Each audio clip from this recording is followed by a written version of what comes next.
ये तैयार हो जाओ, वो आने वाला इंटरव्यू लेने आपका। अरे तो क्या होगा, तैयार ही हूँ मैं, ऐसे बैठ जाऊंगी और क्या। ऐसे ही बैठ जाओगे? क्यों, क्या है?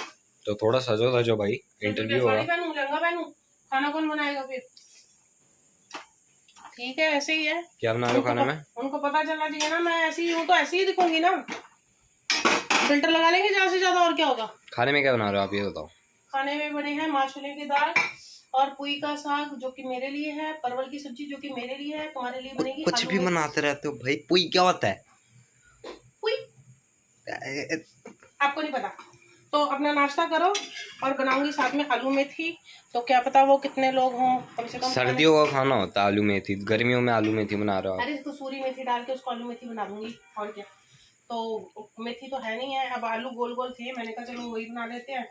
कोई क्या पता उनके साथ कितने लोग हों, तैयारी तो करके रखे ना अपने लिए, खाना तो भूख तो लगेगी उनको। तो अपना नाश्ता पकड़ो और फूटो यहाँ पे, और हम चढ़ा रहे हैं कढ़ाई, बना रहे हैं आलू मेथी। गाइस आज 12 बजे उन्होंने मुझे टाइम दिया है, और जो आ रहे हैं ना उनकी आवाज ना इतनी इम्प्रेसिव है ना, ऐसे लगता है जैसे अमीन सियानी जी की आवाज थी ना, ऐसी आवाज लग रही थी मुझे। तो अब मुझे ना कभी जब कभी किसी का पता नहीं होता ना कि भाई क्या होगा कैसे नहीं होगा, मैं क्या करूं क्या ना करूं, जो मुझे पता ही नहीं है, मतलब मुझे एक्सपीरियंस ही नहीं है कि इंटरव्यू कैसे लेंगे, तो मैं फिर छोड़ देती हूँ। मैं ऐसे ही रहती हूँ, फिर मैं नहीं ज्यादा टेंशन नहीं लेती। अब मैंने अपने घर के काम कर लिए हैं और कमरा ठीक कर दिया है, उनके लिए बिस्कुट बिस्कुट मंगा के सब तैयारी करके रख दिया है। वहां पे बैठे बैठे ऑर्डर मारती रहूंगी, फिर उनको लगेगा देखो ये सारे काम करते, ये तो ऑर्डर मारती रहती है। ये नहीं पता कि उससे पहले मैं कितना काम कर चुकी। पसीने देख रहे हो मेरे पसीने। तो ये ना हम जो एक तो हाई क्लास होते हैं उनके पास बहुत सारी फैसिलिटीज, एक वो लोअर होते हैं उनको उनके पास परिवार होता है, सारे मिलजुल के करते हैं। और हमारे जैसे मिडिल क्लास वाले जो होते हैं ना, उनकी ना दुर्गति होती है बहुत अच्छे से। दिखते तो वो बहुत ऐसे हैं पर होते वो वैसे हैं। तो तैयारी चल रही है और अब हम लगाने लगे हैं आलू मेथी को तड़का। पापा आज इंटरव्यू है, आज कैसा फील हो रहा है आपको?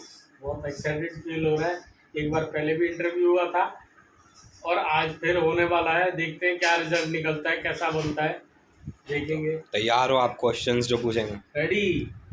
चलो सही है। तो जी हम रेडी हो चुके हैं, तैयार हो चुके हैं, किचन के काम फिनिश हो गया, अब हम बैठे हैं और हमारे साथ है गिलानी जी। कपिल गिलानी। कपिल गिलानी जी, और जी इनकी वॉइस है ना बहुत ही अट्रैक्टिव है और बहुत ही अच्छी पर्सनैलिटी। हेलो जी।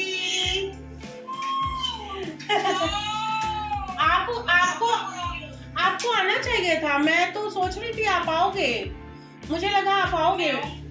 मैंने खाना बना के रखा हुआ था, सब रेडी किया हुआ था। हाय बेबी, अरे वाह छोटा सा नहीं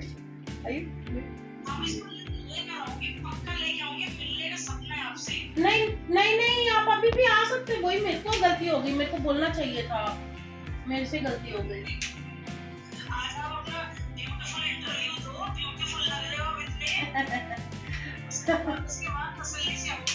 पक्का पक्का आना है ना, मेरे जरूर आना, मुझे बहुत अच्छा लगेगा।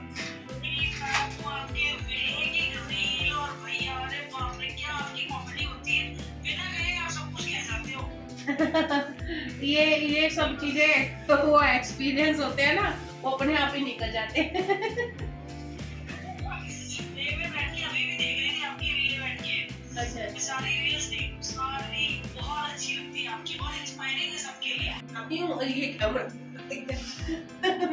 इनको कैमरे के रोज सिखाते रहते हैं, ऐसे पकड़ो इस तरह करो, बस ऐसे ही चल रहा है। लोग बातों में फिल्टर नहीं है ना, फेस पे फिल्टर तो लगाना बहुत जरूरी है। कहाँ से मैं इतना मेकअप कर लूंगी, रोज रोज फेशियल करवाऊं। फेशियल भी मैंने अभी 2 प्रमोशन हुई थी तब करवाए, नहीं तो मैं नहीं करवाती फेशियल वेशियल। जाओ और करवाओ, इसीलिए ठीक है ऐसे। हाँ परफेक्ट।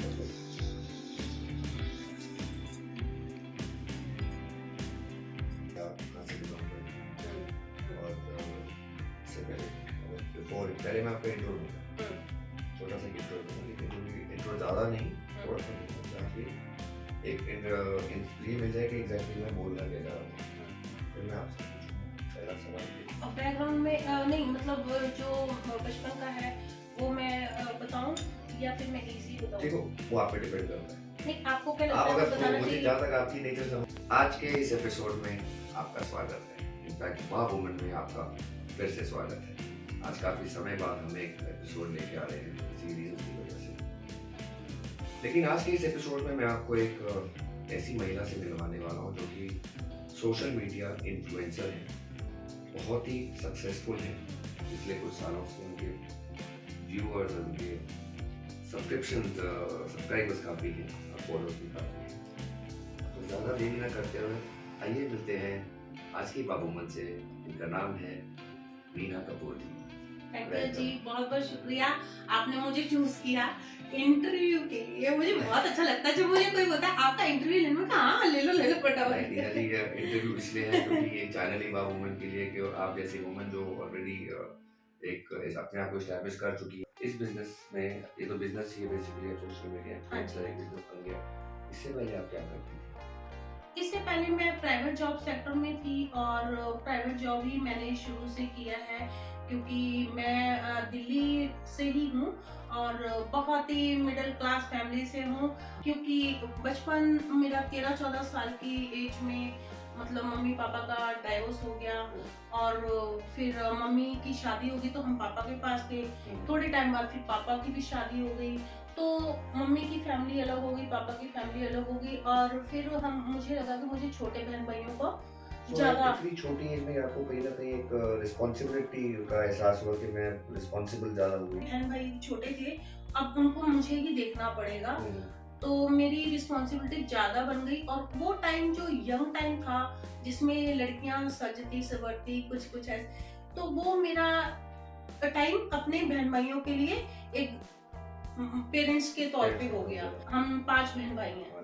हाँ जी, तो भाई सबसे छोटा था और फिर उसके स्कूल जाती थी, पीटीएम अटेंड करती थी तो मुझे लगता था कि जैसे मेरे बच्चे के जैसे हैं। अभी जब मेरे बच्चे खुद के हो गए तभी मुझे लगता है कि वो मेरे बच्चे जैसे ही हैं।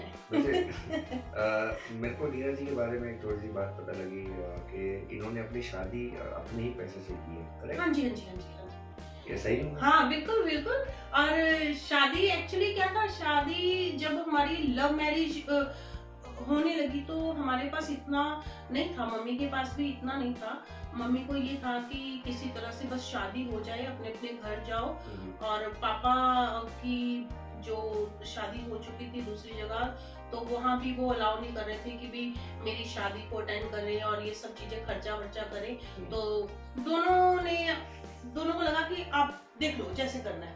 अब मुझे लगा कि मुझे एक जगह शादी करके कम से कम कुछ बेस ऐसा बनाना है। ठीक है, यहाँ पे सब कुछ डिस्टर्ब हो गया है पर मुझे कुछ ऐसा बनाना है जहाँ पे मैं उसको बहुत अच्छे से मैनेज करके दिखाऊं अपने बहन भाई को। क्योंकि मुझे उस वक्त समाज से बहुत सारी बातें सुनने को मिली कि अच्छा इनके मम्मी पापा का डाइवोर्स हो गया, अभी इसको भी हो जाएगा, अब ये लोगों को कोई शादी नहीं करेगा, इनकी लाइफ तो खराब है। तो मुझे लगता था कि मुझे इन सबको गलत प्रूव करना है तो मुझे एक शादी करनी है एक फैमिली में और एक अच्छी फैमिली बना के मम्मी पापा को दोनों को दिखाना है कि मैं कर सकती हूँ, मैं तब भी कर सकती हूँ। तो फिर मैंने ये डिसीजन लिया और जब शादी हुई तो बहुत सारे अप डाउन होते हैं बट मैं स्ट्रॉन्ग अड़ी रही कि मुझे सब हराना चाहते हैं और मुझे ये करना चाहते हैं कि ये शादी मेरी सक्सेसफुल ना हो पर मुझे इसको कामयाब बना के दिखाना है। तो मैं अपने से चैलेंज जो है ना मैं अपने खुद को देती रहती हूँ, रोज देती हूँ कि नहीं तू कर सकती है, तू और अच्छा कर सकती है। अगर आपको कोई अच्छा नहीं मिलता तो आप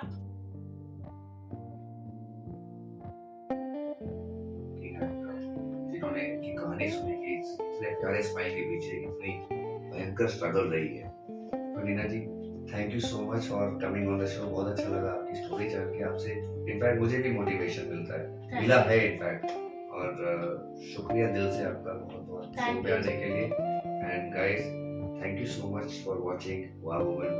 फिर मिलते हैं अगले एपिसोड में एक और वाह वुमन के साथ।